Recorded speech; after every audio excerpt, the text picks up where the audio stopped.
Yo, what's going on, everyone? I just saw on actually Asmongold's Reddit that there was a leak about what is going to be in 10.0. So I figured we could look at this, see if it looks real. It's 90% sure it's going to be fake, but hey, it'll be funny. So let's check it out. All right. He's banned. I don't know if that's a good thing or a bad thing for him. Okay. Posting on a throwaway for obvious reason. Here it is, the actual leak, taken from a private game dev Discord last night.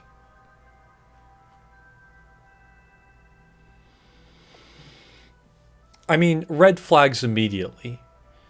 Imagine this. You are a game developer at Blizzard in a private Discord, assume probably with other game developers, and you have to explain to other game developers what is going to happen in the next expansion? Why would they not know themselves? Knowing how Blizzard's been doing, I could fully understand other game devs not even having a clue what the next expansion is. They probably don't even know what's going on in this expansion. Anyways, here it is, the actual leak, taken from a private game dev Discord last night. New X-Pack is straight up called the Dragon House. Duh. We kind of figured that. I mean, it's all over the Blizzard shop. Fair enough. All marketing being put together has a tagline, Azeroth has awoken. Okay. So Azeroth is woke. Azeroth, nickname with the Karen. New zone, the Dragon Isles. New race. New race.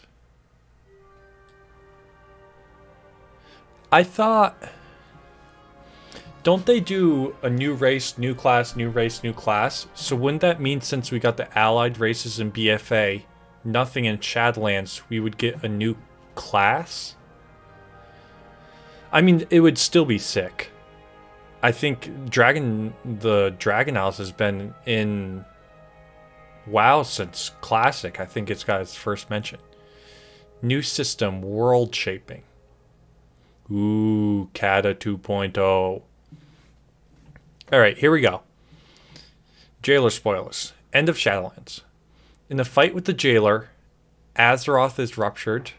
We beat the Jailer and save the planet, but there's consequences. Some stay a while and listen. Events after the fight describe the state of Azeroth. Magni reverts back from death. Some stay a while and listen. Okay, so it's pretty much like RP happens. And Magni goes back to being a normal human being. I guess he was able to heal his wounds. Oh, gosh. I mean, this doesn't look like something, as of right now, that Blizzard wouldn't do. But hey, taken from a private game dev Discord, it has to be true. And he was banned. Even more true. Alright, 9.2.5 pre-expansion event being put together is huge.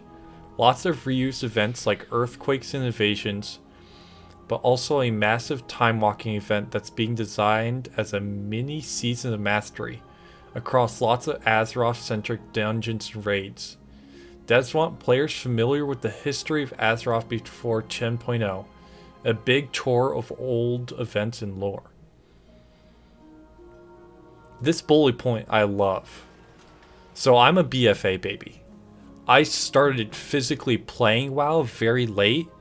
I've watched other people put up like Let's Plays of like their daily, doing like their daily shit in WoW since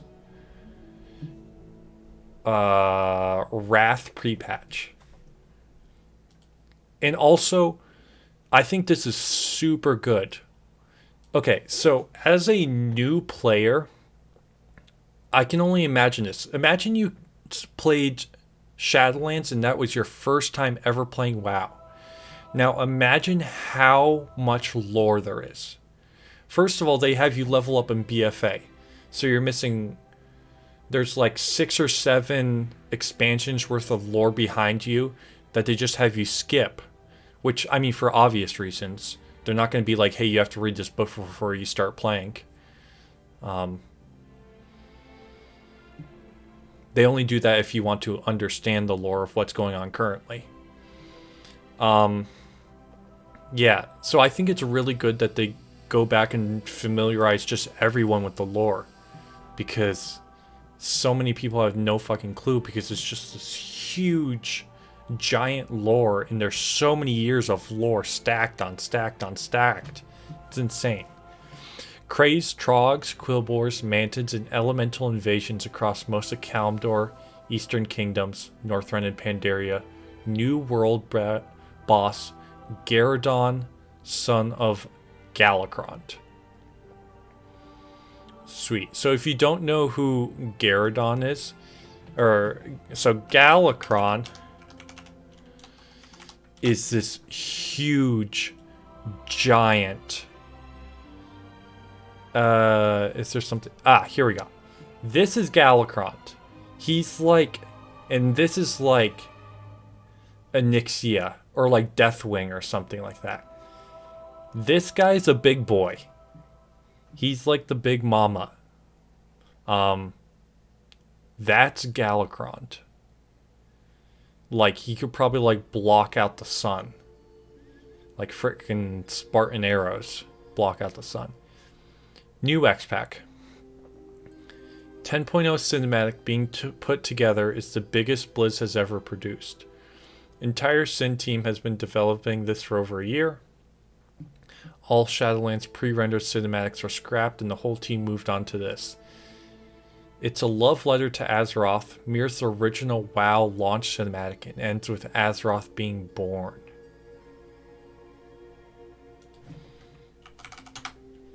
Alright, so just for comparison, this is the WoW launch cinematic. WoW Vanilla, I'm guessing.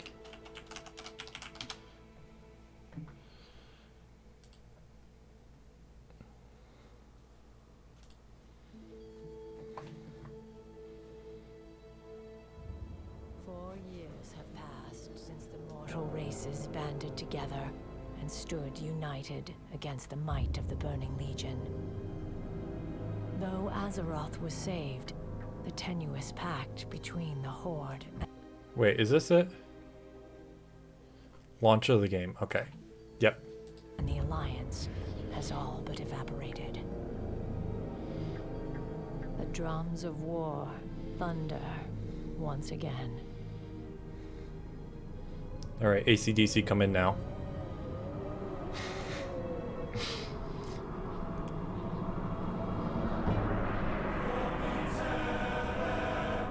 Is this redone?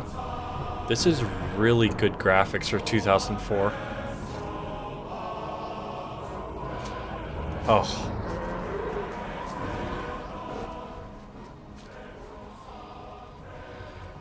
Dude, the music gives me chills.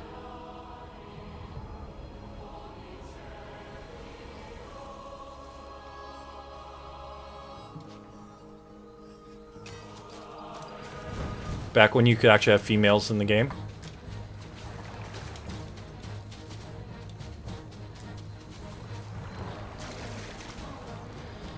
If this were nowadays, this would be a flying mango going across your screen.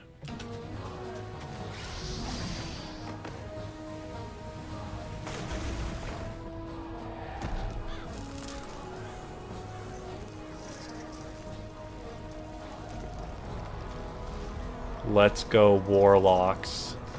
Hell yeah. Best class, baby.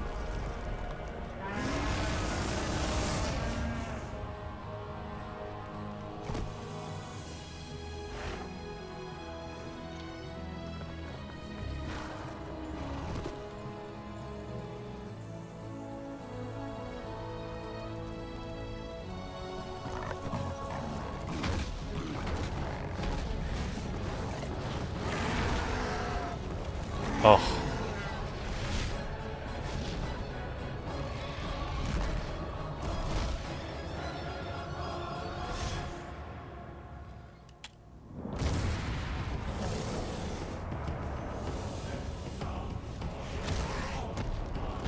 Damn, he just got swatted.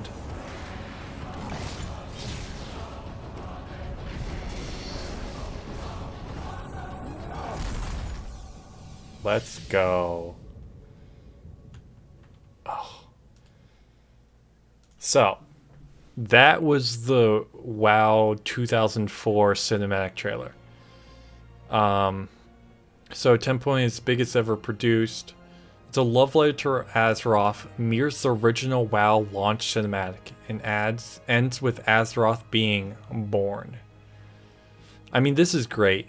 I think their cinematics, the quality of the graphics has always been top notch, and I think it's always something that draws people to this game.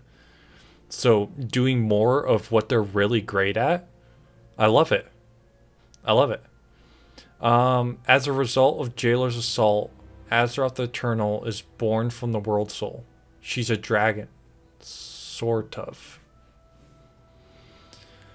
All World Souls are unique, and Azeroth's essence has indirectly shaped the planet for eons.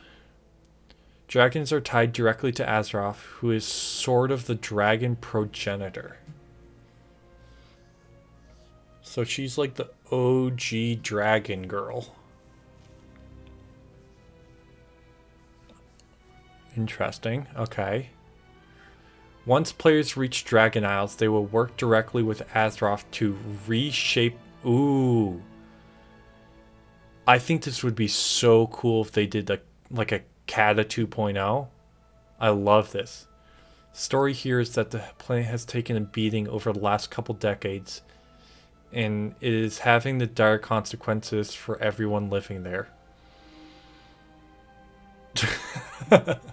Alright, chat. So, pretty much what they're saying here is that the next raid is global warming, and the final raid boss is Bill Nye. Can you imagine? Oh my gosh. Azeroth as a character described sort of like Lilu from Fifth Element. A supreme being but with the mind of a child. Players need to help her unlock her powers to heal the planet. She's in a temple on Dragon Isles with Thrall and Rathian. Lots of Order lore as the three of them try to do what Deathwing couldn't. What Deathwing couldn't? Oh, I see. I thought they meant like destroying the Horde and the Alliance. I was like, alright. Azeroth has her own talent tree. Alright. Boys, how long is the grind for Azeroth talent tree going to be? Above or below 28 days?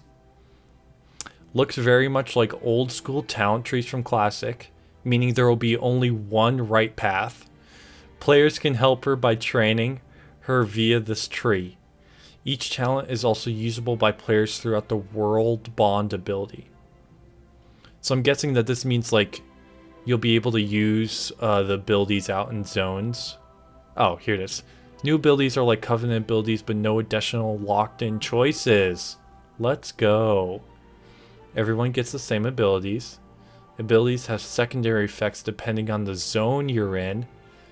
So they're taking this part from WoD, where you had the zone-specific things. Like one, you could become like a mech and all that. One example is an ability like Abomination Limb that also works as a grapple hook. I mean, okay. Is this just in zones, or is this going to be in like instance content too? Because like, I don't know, it doesn't...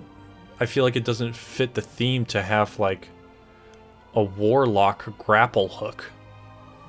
I mean, it's literally already a thing for rogues. Dragon Isle zones will change over time via world shaping. Some pretty cool massive changes, like a whole zone turning from a desert into a forest. That is such a cool idea.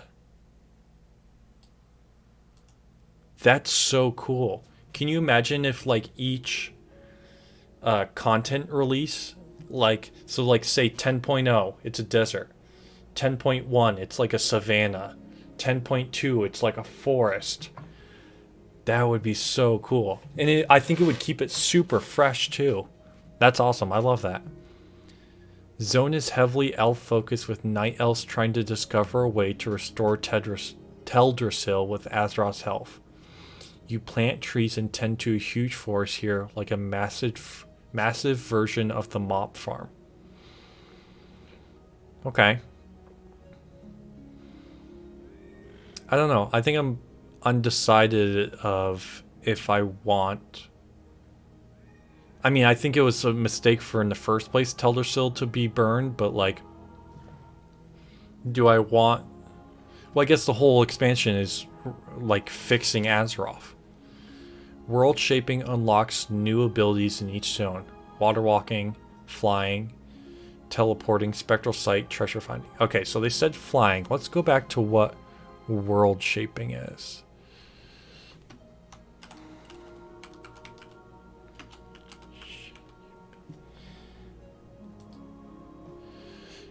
Will change over time via world shaping. Some pretty cool massive changes. Okay. So flying will unlock given a certain content patch. So like you won't have flying 10.0, but you'll have flying 10.1. I think that's infinitely better than the current rep grind. I think that's awesome. Spectral sight. Okay. Some older zones in Eastern Kingdoms and Kalador will be getting huge updates during inspection. Let's go. I love that. Alright, here we go. The new race. Not class, even though we're supposed to have a class. The new race. Black Dragons. Works like Worgen. Customize your dragon form and humanoid appearances. Humanoids can be any race, including allied races. Extra customization options for humanoid forms, including horns, tails, jewelries, scales, as well as effects like burning eyes and molten blood, which is a cool new effect. Okay, so it's a new race. Dragon form is mainly used for travel and 2 racial abilities. Story will explain why black dragons need to learn how to fight like mortals as one of the classes. Okay, here we go. Black dragons can be, please. If this is true, please say warlock. I would love to try out a black dragon warlock. I think that would be sick. Black dragons can be warrior, mage, rogue, druid, hunter, warlock, priest, shaman, paladin. Oh, all the original WoW classes. Black dragon, druid, lore, and shapeshift forms are super fun. Wrathion has been trying to restore the Black Dragon flight since Kata. Players are new dragons that Wrathion has been overseeing in the Dragon Isles. Wrathion has recruited / kidnapped class trainers from all over Azeroth to train his new flight. The Warlock trainer will cause some players to flip out. Is it because he had to kidnap the Warlock trainer? The Warlock trainer is like, why the fuck am I on these Dragon Isles? Get me back. Goes over to his mage friend. Give me a portal, dude. Since the battle with Deathwing, all dragon aspects have been losing their magic. New dragons need to learn how to fight alongside mortal races to save their race. Wrathion's big thing is reversing the loss of magic from dragons completely and protecting his flight. I never understood why the dragons lost their magic. I never got it. Like, I don't know, I never understood that. No big bad in 10.0, but there are infinite dragons, Netherwing, and some new Dragon Isle specific proto races. There's a pretty fun Trog progenitor race that's actually super advanced and intelligent.